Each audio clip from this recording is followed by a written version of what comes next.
I knew the end was coming not because of the quarterly numbers or the whispers in the break room, but because Chad, our new interim CEO, Reed, stepson with a bachelor's degree in recreation management and a minor in failing upwards, had replaced the industrial coffee machine with a kombucha tap that smelled like fermented gym socks.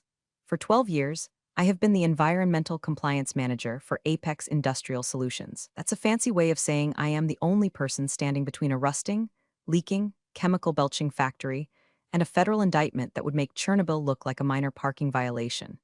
I know every pipe, every permit, and every skeleton buried under the foundation, metaphorically, and given the safety record before I got here, almost literally. The summon to Chad's office came at 9:15 a.m. on a Tuesday. The email subject line was synergy and realignment. It might as well have said bring a box for your shit. I walked into his office. It used to be his stepfather's office, a room that smelled of old leather, cigar smoke, and fear. Now, it looked like an Apple store had an orgy with a WeWork. Everything was glass and brushed aluminum. Chad was sitting behind a desk that cost more than my car, vaping something that smelled like cotton candy and bad decisions. He wasn't wearing socks, just those little leather loafers exposing his ankles, which I assume is the uniform for I've never done physical labor in my life. Dana, take a seat, he said, gesturing to a chair that looked like a torture device designed by IKEA. We're doing some pivoting today. Pivoting, I repeated, my voice was flat. I don't do bubbly. I do EPA audits and hazardous waste manifests. Exactly. Look, Dana, we value your legacy here, but we're moving toward a more agile, cloud-native approach to compliance. We need fresh eyes, digital natives, I blinked. Chad, the EPA isn't cloud-native. They are federal agents with clipboards and guns who measure parts per million of benzene in the groundwater. I built the compliance system from scratch. It's not an app you download. He smiled that condescending smile. Kind you see on a guy who thinks buying crypto makes him an economist. We've hired a consultancy firm, Green Tech Vision. They're going to automate your workflow. So, unfortunately, we're going to have to let you go, effective immediately. I stared at him. I could hear the hum of the ventilation system, Unit 4 specifically, which I knew had a fraying belt that needed replacing next week or the filtration system would fail. I knew that. He didn't. You're firing me, I said, clarifying the sludge coming out of his mouth. We're right-sizing, he corrected, tapping his vape pen on the desk. Now, if you could just hand over your badge and laptop. Security is outside to help you collect your personal effects. Quick side note before this train wreck gets worse. If you're enjoying watching a nepotism baby destroy a multimillion-dollar company in real time, go ahead and hit subscribe and upvote this mess. It helps the algorithm almost as much as beer helps me tolerate these memories. Chad, I said, standing up.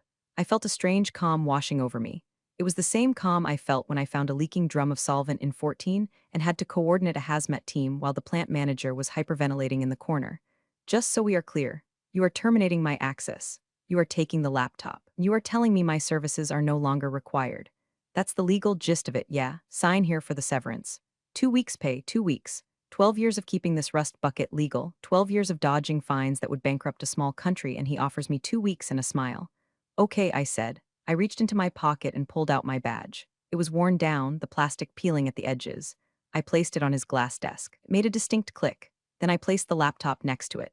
The password is on a sticky note under the keyboard. But Chad, the compliance system isn't just files on a drive. We've got it covered, Dana. He waved a hand dismissively, already looking at his phone, probably checking his Tinder or Grindr or whatever platform he uses to disappoint people sexually. Don't be bitter. Bitter? No, I wasn't bitter. I was nuclear. I walked out of that office with security guard heavy breathing behind me, poor Larry, who I've shared Christmas donuts with for a decade, looking at the floor in shame. He knew. Everyone who actually worked for a living knew. I'm sorry, Dana, Larry muttered as we reached the front gate. Don't worry about it, Larry, I said, lighting a cigarette the second my feet hit the public sidewalk. The smoke tasted like freedom and impending doom. Just do me a favor. Keep your head down tomorrow morning.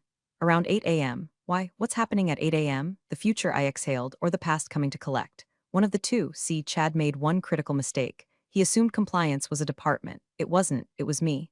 And he assumed the automated reports I set up were company property. They weren't. They were scripts running on my private credentials, linked to my personal encryption keys, designed to require a heartbeat confirmation every 24 hours. A dead man's switch. If I didn't log in by 7:52 a.m. to confirm I was active and employed, the system didn't just stop. Oh no, it defaulted to transparency mode. I got into my 2016 Ford Escape, the engine rattling slightly. I need to fix that mount, and looked back at the shiny glass facade of the office.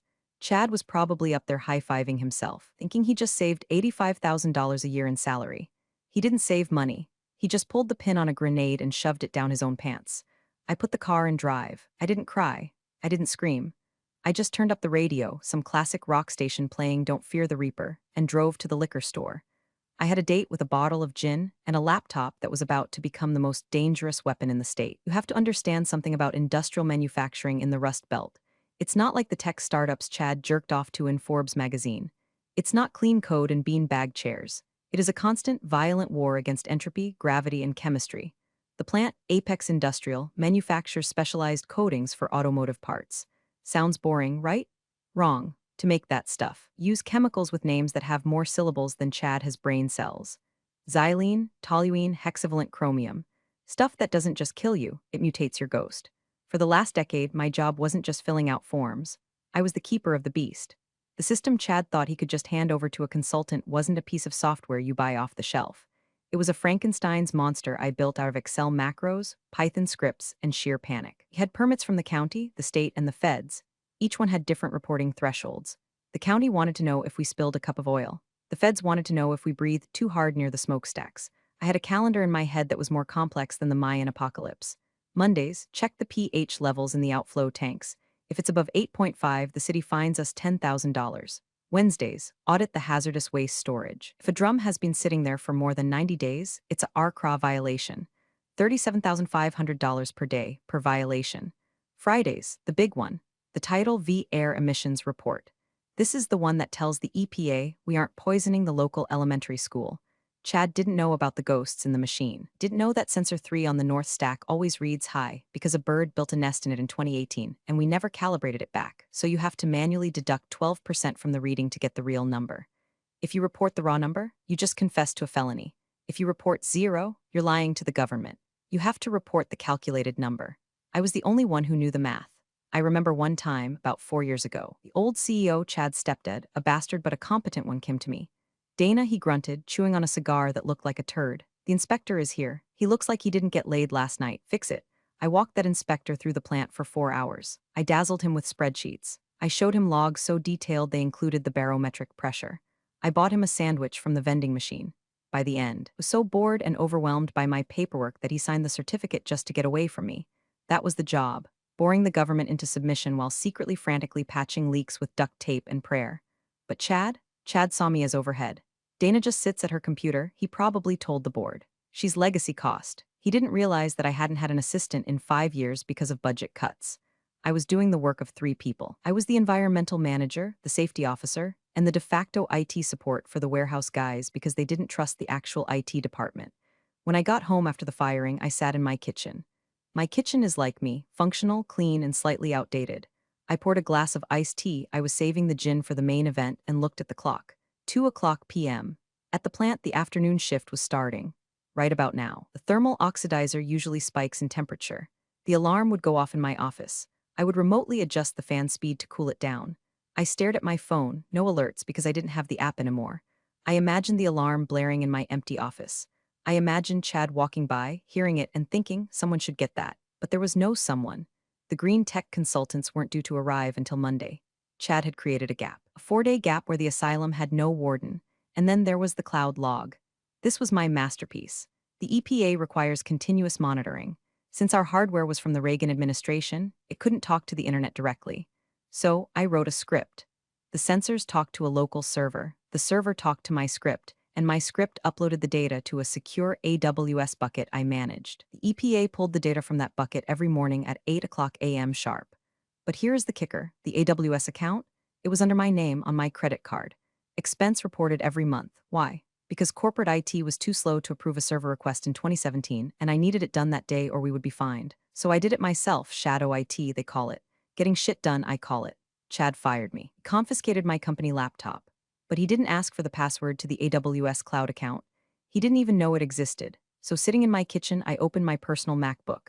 I logged into Amazon Web Services. There it was, the dashboard, green lights flickering, the heartbeat of the factory. I could have just shut it down. I could have deleted the account. That would have been petty, but I'm not petty. I'm compliant. I looked at the scheduled tasks. Next execution, tomorrow, 07:52 a.m. Action, transmit daily compliance report to EPA Region 5 database. I clicked on the script to edit it. Usually, I manually review the data at 7:30 a.m., filter out the sensor glitches like the bird nest error, and approve the send. I disabled the manual review required checkbox. Then I disabled the error correction algorithm. Basically, I told the system, whatever the raw, glitchy, messy, non-compliant sensors see, tell the federal government, tell them everything. I took a sip of tea. It tasted cold and bitter, just how I like it. There is a specific kind of silence that happens when you know a disaster is coming. It's not peaceful, it's heavy. It presses against your eardrums. I spent the evening doing normal things which felt surreal. I fed Mr. Business, my cat, named after the Bob's Burgers character because he has anxiety issues. I watered my ferns. I ate a microwave lasagna that tasted like cardboard and tomato paste. All the while, my laptop sat open on the dining room table, the screen glowing like a radioactive isotope. I checked the raw data stream coming from the plant. Without my daily calibration adjustments, the numbers were looking interesting. The thermal oxidizer was running at 1450 degrees. The permit limit is 1400. Not a catastrophe yet, but a violation. The pH in the water outflow was 9.2. That's basic enough to strip paint. Violation, and the best one? The VOC, volatile organic compounds, monitor in the mixing room. It was reading error 404 sensor fault. When the system sees a sensor fault, my protocol, the one I wrote, says to hold the report and alert the manager, me, to go fix the wire. But without the error correction active, system defaults to EPA protocol. Do you know what the EPA protocol is for dead sensor? You have to assume worst-case scenario discharge until proven otherwise. Essentially, tomorrow morning, the computer was going to tell the government, we don't know what we are emitting, so assume we are emitting pure poison. I poured myself a glass of gin. Cheap stuff, beefeater. It burned going down. I thought about calling Chad. I really did. I imagined his phone buzzing on his nightstand next to whatever overpriced moisturizer he uses. Chad, I would say, you're about to step on a landmine. And he would say, you're just jealous of our synergy, Dana. No, he had to learn. Lesson number 1 in heavy industry. Safety regulations are written in blood. Compliance regulations are written in money. He was about to bleed money. I slept surprisingly well. I woke up at 6:30 a.m., habitual alarm. For a second I panicked, thinking I had to rush to get dressed and beat the traffic. Then I remembered. I rolled over, stretched, and listened to the birds chirping. It was a Wednesday. Usually I'd be in the morning stand-up meeting listening to the production manager scream about quotas. Instead, I made coffee. Good coffee, French press. 07:45 a.m. I sat in front of my MacBook. The terminal window was open. The script was counting down. Status, pre-flight check initiated. Connection, active. Target, US EPA R5 submission portal. I could stop it. I could hit cancel. I could delete the API key and the report would just fail to send. The EPA would flag a missed report, which is a $5,000 fine. Manageable. A slap on the wrist, but Chad didn't treat me like a missed report. He treated me like waste. 07:50 a.m., my phone buzzed. It was a text from Brenda in accounting. Place is a zoo. Chad is walking around with the consultants. They look like high schoolers. Someone asked where the compliance dashboard is. Chad pointed to the fire alarm panel. I miss you, I smiled. The fire alarm panel, classic. 07:52 a.m. on my screen executing upload. Packet 1 of 4 cent, packet 2 of 4 cent, packet 3 of 4 cent, packet 4 of 4 cent. Server response, 200 OK. Receipt confirmed. It was done. The report was in the federal database. A legally binding document stating that Apex Industrial was currently operating in violation of the Clean Air Act, the Clean Water Act, and common sense. And because I was no longer an employee, and my name was stripped from the authorized representative field by Chad's HR team yesterday, the report was submitted under the default generic account, Apex Industrial System auto-generated. I closed the laptop. Mr. Business, I said to the cat, who was licking his butt on the rug, I think we should order breakfast. Waffles? The clock ticked to 8 o'clock a.m. The EPA offices in Chicago open at 8 o'clock a.m. Their automated flagging system takes about 12 minutes to process incoming data and flag critical exceedances. Meant by 8:15 a.m., a red light was going to start blinking on a dashboard in a federal building 300 miles away. By 8:30 a.m., a human being named Steve, I know Steve, he has no soul and loves fines, would look at it. By 9 o'clock a.m., the field agents would be dispatched. I sipped my coffee. The silence in my house was beautiful. The noise was about to start, but for the first time in 12 years, it wasn't my noise. I wasn't there. But I know exactly what happened. I know because in a factory, gossip travels faster than electricity, and I had spies. Brenda accounting and Larry security were my eyes and ears. The text messages started rolling in at 8:45 a.m. Larry, federal plates. 2 black SUVs just pulled up to the main gate. They didn't stop for the badge check. They just flashed badges and drove through. I chuckled. The EPA emergency response team. They don't wait for the gate arm to lift. They are the gate arm. Brenda, Chad just ran out of his office. He looks pale. Who are these guys in the blue windbreakers? Blue windbreakers. That meant it wasn't just a routine audit. That was the Grim Reaper squad. Here's how I imagine the scene based on the frantic texts and my knowledge of federal procedure. Chad probably met them in the lobby, wearing his CEO smile, trying to deploy his handshake. Gentlemen, welcome to Apex. We weren't expecting visitors, but we're always happy to save it. The lead agent, probably Agent Miller, he hates small talk, would say. We received a self-reported critical exceedance alert at 7:52 a.m. indicating uncontrolled release of VOX and pH violation. Where is Dana Kowalski? That was the moment. The record scratch. Chad, Dana is no longer with the organization. We've restructured. Agent Miller restructured. Fired the compliance officer and didn't appoint a replacement before the reporting cycle? Chad, we have consultants. Green Tech Vision. Agent Miller, I don't care if you have the Avengers. Your system just reported that you are dumping caustic sludge into the municipal water table. We are issuing an immediate cease and desist order. Shut it down. Brenda, OMG, they are shutting us down. The alarm is going off. Chad is screaming at the consultants. The consultants are crying. The shutdown order, it's the nuclear option. It doesn't mean stop working for an hour. It means cut the power to the manufacturing lines, vent the pipes, send the workers to the break room. Every minute the line is down costs the company roughly $4,500 in lost revenue. Larry, they just put yellow tape around the mixing room. They're taking samples. Chad is trying to call his dad, the founder. Dad is in Florida playing golf. This is amazing. I pictured Chad, sweating through that cheap dress shirt.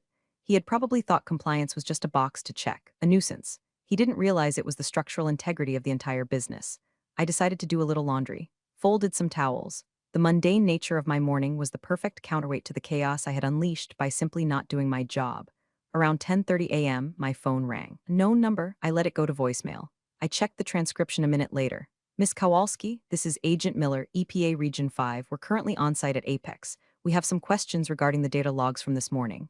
The current management seems unable to access the historic calibration records. Call me back. I didn't call him back. I'm a private citizen. I have no obligation to the EPA. Then the second call. Caller ID, Apex HQ. It was Chad. I stared at the phone vibrating on the counter. It buzzed angrily like an insect trapped in a jar. I let it ring until it stopped. Then it rang again immediately, and again he was panic dialing. The CrossFit clown was realizing that his agile management style couldn't bench press a federal indictment. I picked up the phone on the fourth attempt. I didn't say hello, I just listened. Dana, thank God, pick up. His voice was an octave higher than usual. He sounded like a teenager who just crashed his dad's Porsche. This is Dana, I said, my voice calm, smooth, professional.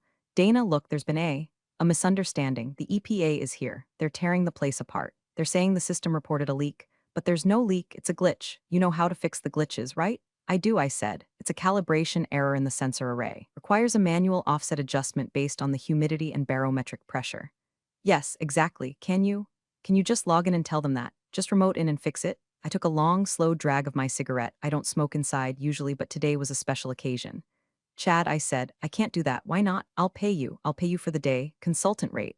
I can't do that because I don't work for Apex anymore. And accessing corporate systems after termination would be a violation of the Computer Fraud and Abuse Act. I'd be hacking. You wouldn't want me to commit a felony, would you?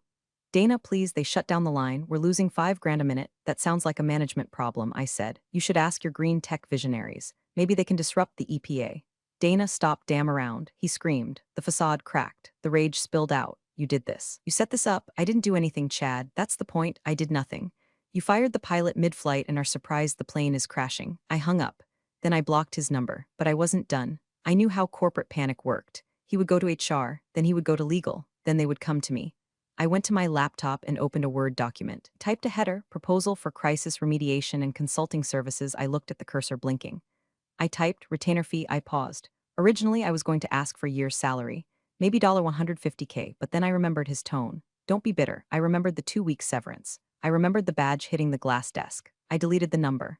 I typed $2 million and 0 cents inflation. I whispered to the cat, it's a bitch. Noon, the situation at Apex had graduated from dumpster fire to landfill inferno. According to my network, the EPA hadn't just shut down the mixing line. They had issued a site-wide stop work order. Why? Because when they asked Chad for the material safety data sheets, MSDS, for the tank farm, he handed them a binder from 2019 that I had marked obsolete/do not use in bright red Sharpie. Chad had handed the feds the wrong playbook. So the feds assumed the worst. They cordoned off the warehouse. Larry, it's a parking lot out here. We got 18-wheelers lined up down the street. Drivers are pissed. They're honking. It sounds like a geese orgy. I knew those drivers. They get paid by the mile. If they're sitting there losing money, and if they're losing money, they're calling their dispatchers. And their dispatchers are calling Apex's customers. Hey, Ford Motor Company, yeah, your coding shipment is stuck behind a federal blockade. The ripple effect was beautiful. It was the butterfly effect if the butterfly was a 45-year-old woman in sweatpants drinking gin. Around 1 o'clock p.m., I got an email, not from Chad, from Linda. Linda was the HR director. Linda was the kind of woman who had live, laugh, love stenciled on her office wall, but would deny your bereavement leave if your mother died on a Tuesday. She was Chad's enabler-in-chief. Subject, urgent, exit interview and intellectual property Dana. It has come to our attention that you may be withholding critical company passwords and proprietary data configurations. As per your employment contract, all intellectual property belongs to Apex. We require you to immediately provide the administrative credentials for the EPA reporting gateway. Failure to comply will result in legal action. You're praying you make the right choice. Linda praying, classic Linda.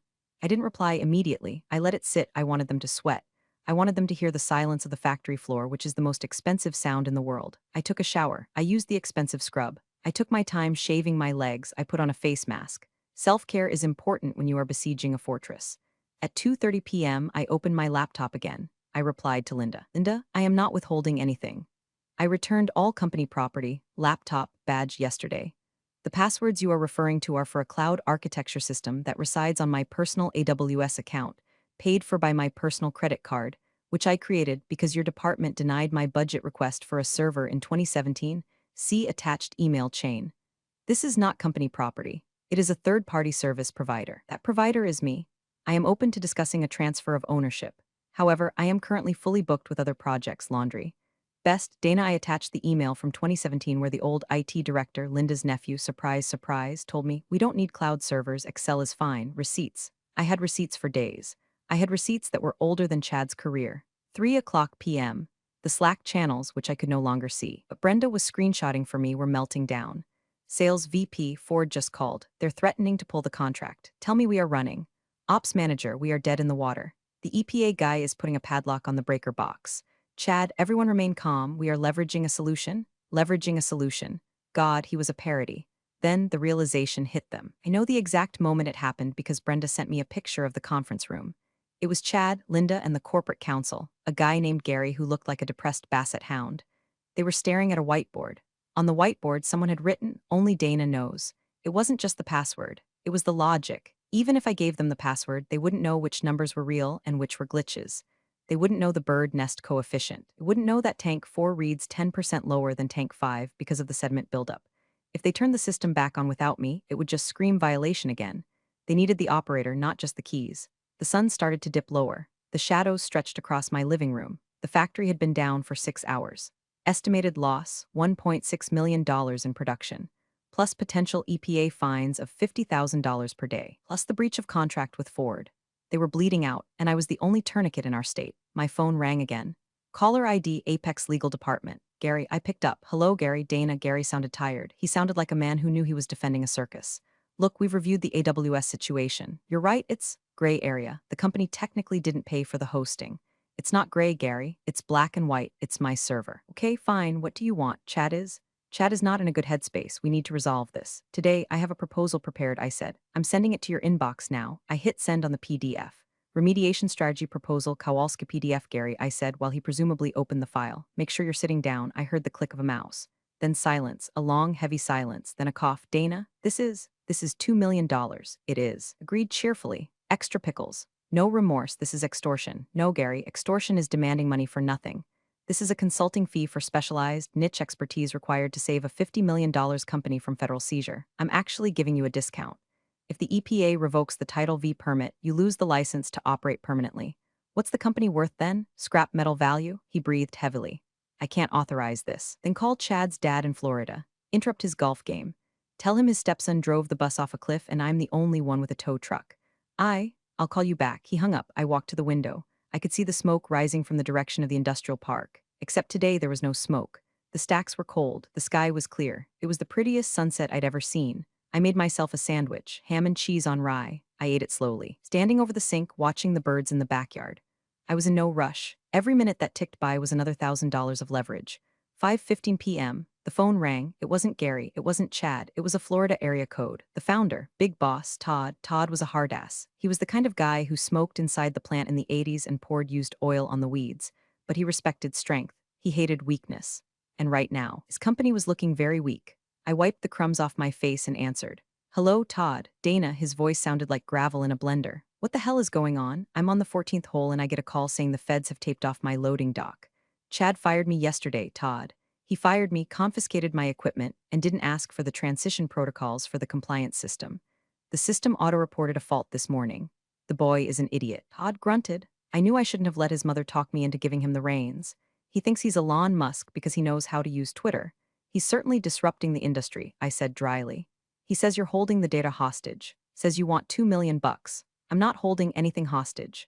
The data is on a private server I maintain because your IT department wouldn't. I offered to sell the server and my expertise to fix the mess Chad made. That's the price. $2 million is steep, Dana. That's a lot of zeros. The EPA fine for Title V violations starts at $37,500 per day per violation. The breach of contract with Ford is probably $500K. The lost production is $1.6 million a day. By tomorrow morning, you've lost more than my fee. By Friday, you're bankrupt. Silence. I could hear the wind blowing into his phone. He was probably standing on the fairway, staring at a sand trap. If I pay it, Todd said, his voice dropping low, can you fix it? Can you get the feds off my back? I can. I have the historical data to prove the sensor fault. I can generate a corrected report, file an amendment with the EPA, and walk Agent Miller through the logs. I can have the stop work order lifted by Thursday afternoon. And Chad, that's your problem, Todd. But if I come back, he doesn't speak to me. He doesn't look at me. If he vapes in my direction, the price doubles. Todd let out a short, bark-like laugh. Fair enough, you're a shark, Dana. I should have made you CEO instead of that little shit. You should have, I agreed, but here we are. I'll have legal draw up the agreement. Wiring instructions, escrow, I said. I don't touch a keyboard until the money is confirmed in a third-party escrow account.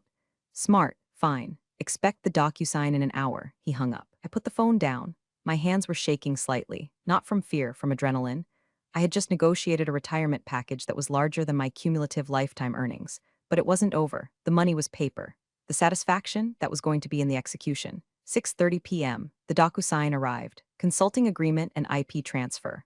Clause 1, payment of $2 million and 0 cents upon execution. Clause 2, consultant Dana agrees to remediate EPA violations. Clause 3, non-disparagement mutual. I signed it. I watched the little green bar complete. 7:00 p.m., my bank called the private client line, which I assume they routed me to once they saw the pending escrow notification. Miss Kowalski, we have a large incoming wire pending verification. It's legitimate, I said. Clear it. 7:45 p.m. I got into my car. I put on my work boots, the steel-toed ones with the chemical stains. I put on my old Carhartt jacket. I wasn't going in as an employee. I was going in as the cleaner. I drove to the plant. The parking lot was empty except for the security guard, Chad's Tesla, and the 2 black SUVs still parked by the door. Larry was at the gate. He looked tired. When he saw my car, his face lit up. He opened the gate before I even swiped. Miss Kowalski, you're back. Just visiting, Larry, I said, rolling down the window, just visiting. I pulled up to the front door. Chad was waiting in the lobby. He looked like he had aged 10 years and 10 hours. His shirt was untucked. His hair was messy. He looked at me with a mix of hatred and desperation. You really did it, he hissed as I walked in. You really fleeced us. I stopped. I looked him up and down. Chad, I said, my voice echoing in the empty lobby. I didn't fleece you. I charged you a stupidity tax. And you're in a high bracket. Just fix it, he muttered, turning away.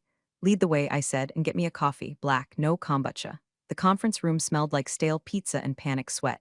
Agent Miller and his partner, a woman named Agent Rossi, were sitting at the table with laptops open. Legal Gary was there, looking like he wanted to crawl into a hole. When I walked in, Miller looked up. Miss Kowalski, he said. He didn't smile, but his shoulders relaxed. About time. These clowns, he gestured vaguely at Chad, tried to tell me a fluctuating voltage in the thermal oxidizer was a feature. Good evening, Agent Miller, I said, setting my MacBook down on the table. I didn't look at Chad. I plugged into the projector. So I began projecting my screen. Here is what happened. At 7:52 a.m., system auto-reported raw data because the calibration algorithm was disabled. Why was it disabled? Because it requires a manual user authentication from a qualified compliance officer. Since I was terminated, no authentication occurred. I pulled up the graph, a jagged red line spiking up and down. This, I pointed to the spike, looks like a massive release of Vox, but look at the correlation with the humidity sensor. I overlaid a blue line. It matched perfectly. The sensor isn't shielding properly. When humidity hits 80%, which it did this morning, the sensor shorts. It reads high. It's a false positive. We've had a work order in to replace the shielding for 6 months. I shot a glance at Chad, denied due to budget constraints. Miller nodded. I see the correlation. You have the manual stack tests to back up the false positive theory? I do, I said. I have daily manual stack tests for the last 3 years stored in the cloud archive. I clicked a folder. Thousands of files appeared, organized by date, time, and technician signature. The room went silent. The sheer volume of data was overwhelming. It was a wall of diligence. Agent Rossi squinted. This is incredibly thorough. I take my job seriously, I said, unlike some people. I spent the next 2 hours walking them through the data. I reconstructed the morning's events minute by minute. I proved, mathematically, that no poison was released. I proved that the pH spike was a sensor drift caused by lack of cleaning, again, maintenance budget cut. By 10 o'clock p.m., Miller closed his laptop. All right, he said, I'm satisfied. The data supports a sensor failure, not a release event. We're lifting the cease and desist, pending a physical sensor replacement within 24 hours. He looked at Chad. Her lucky son, if she hadn't kept these logs, I would have condemned this building. Chad didn't say anything. He was staring at the table. He looked small. The CEO costume had fallen off, leaving just a scared kid who realized the world wasn't an app. Thank you, Agent Miller, I said. As the agents packed up to leave, I turned to the green tech consultants who had been hiding in the corner. Boys, I said, you want the credentials for the system so you can take over. He nodded eagerly. Great. I wrote a username and password on a sticky note. User, admin pass, you need Dana 1. I slapped the note on the glass table. The code is in Python. It's about 40,000 lines, no comments. Good luck. Their faces dropped. They knew I knew. Without the architect, the blueprint is just a drawing. I unplugged my laptop. The room was quiet. Chad, I said. He looked up. My contract stipulates that I provide a remediation plan. I just did. The EPA is leaving. You can turn the power back on. Dana, he started, his voice cracking. Maybe we acted too hastily if you want to stay on. As a consultant, I laughed. It was a harsh, barking sound. Stay? Chad, I just made $2 million in 4 hours. I'm not staying. I'm going to Disney World, or maybe I'll just go home and sleep for a week. But I am definitely not fixing that sensor for you. You have 24 hours. Better get a screwdriver. I walked out. I didn't look back at the glass office. I didn't look back at the fermentation jar. I walked out to the parking lot where the air smelled like ozone and wet pavement. You'd think walking away with the money would be enough. And for a normal person, maybe it would be. But I've spent too many years breathing fumes. I have a toxic streak. The next morning, Thursday, I didn't have to wake up. But I did. I sat on my porch with coffee and checked my bank account. The zeros were there. Beautiful, round, comforting zeros. But then I checked LinkedIn. Chad had posted, proud to announce a successful navigation of regulatory challenges at Apex. Agile leadership means adapting to the storm. #leadership #grindset. He was spinning it. He was taking credit for my rescue. Oh, hell no, I whispered. See. Part of the access I gave the consultants included the email archives. But what I didn't tell them, and what they were too stupid to check, was that I had a BCC rule set up on the compliance server. Every automated alert, every failure notice, every frantic email from me to management warning them about this exact scenario. It was all archived. And since I was now an independent consultant who had completed her contract, I was no longer bound by employee confidentiality regarding public safety risks. I opened a Tor browser. Yes, I know how to use Tor. I'm in compliance. I know how to hide things and how to find things. I navigated to the tip line for Industry Watchdog, the trade publication that everyone in our sector reads, the one Ford's procurement officers read. Subject, whistleblower dump, Apex Industrial ignored 4 years of safety warnings. I uploaded the PDF, not the data, the emails, the ones where Chad denied the budget for the sensor, the ones where Todd, the dad, told me to make the numbers work, the ones where Linda in HR told me to stop being negative when I reported a gas leak. I hit send. Then I texted Brenda. Hey, how's the mood? Brenda, weird. Chad is strutting around like he won the Super Bowl. He thinks he's invincible. Do me a favor, I texted back. Tell Larry to check the job board at Midwest Coatings across town. Their compliance manager just retired. I put in a good word for him, and for you. Brenda, really? OMG, I hate it here. Go now, before noon. Why before noon? Because Industry Watchdog updates their news feed at 11:30 a.m. At 11:35 a.m., my phone blew up with notifications from former coworkers. Larry, did you see the article? Holy shit. I clicked the link. Headline, leaked emails reveal Apex Industrial ignored critical safety warnings before EPA shutdown. Subtitle, interim CEO rejected safety repairs to fund office modernization. There was a picture of the emails. Redactions were minimal. You could clearly see Chad's signature block with his stupid sent from my iPhone tagline. The article detailed everything. The nepotism, the negligence, the fact that they had to pay a former employee a multimillion-dollar ransom to save the plant. Ford Motor Company doesn't like bad press. They like green supply chains. Within an hour, I heard via Brenda, who was packing her box, that Ford had suspended their contract pending a quality audit. Chad wasn't just fired. He was radioactive. No one in the industry would hire him to run a lemonade stand. I sat back in my chair. The sun was warm. I had the money. I had the truth out there. And I had salted the earth so thoroughly that nothing would grow in Chad's garden for a decade. This wasn't just petty. This was compliance. I was complying with the laws of karma. 3 months later, I'm standing in the aisle of a Home Depot, not the one near the plant, one in Florida. I bought a condo, it's near the beach. It has a screened-in porch for Mr. Business. I'm looking at air filters. Force of habit, even now. I see a MERV 13 filter and I think about particulate matter counts. My phone buzzes, it's a LinkedIn notification. Chad open to work, viewed your profile. I smirk. I heard Todd fired him the day the article came out. Last I heard, Chad was trying to launch a podcast about resilience in business. It has 12 listeners. I also heard Apex was bought out by a competitor for pennies on the dollar. They gutted the management team. Brenda is the CFO of the new place. Larry is head of security. They asked me to come back, offered me a VP title. I sent them a picture of my toes buried in the sand. I grab a cart, I'm not buying filters, I'm buying paint. Seafoam green, I'm repainting the guest room. You know, people talk about quiet quitting. I didn't quiet quit, I loud quit, I nuclear quit. And sometimes, late at night, when the ocean breeze hits the porch, I wonder if I feel bad. I ruined a family legacy. I embarrassed a young man, an idiot but young. I took a chunk of cash that could have saved 50 jobs. I take a sip of my drink. It's not gin anymore, it's iced tea. I think about the cancer rates in the county where the plant is. I think about the benzene. I think about the time Chad told me my job was overhead. Do I feel bad? I check my bank app. The interest payment alone this month was more than my old annual salary. Nope. I say to the empty room. I open my laptop one last time. I still have the AWS bookmark. I click it. Delete instance? Warning, this action cannot be undone. All historical data will be lost. The plant is under new management. They have their own systems now. They don't need my ghosts. I hover over the button. For a second, I hesitate. That data was my life for 12 years. It was my baby. But my baby grew up and tried to kill me. So I have to put it down. I click YES. The screen goes black. Instance terminated. I close the laptop. I stand up. I walk out to the porch where the sun is setting over the Gulf of Mexico. It's messy. It's humid. It smells like salt and rotting seaweed. It smells like victory. I'm Dana. I fix things. And finally, I fixed my own life. Thanks for watching, you cubicle warriors. Hit that subscribe button. Unless you're my old boss, then you're on your own. Revenge of the coffee pot strikes again.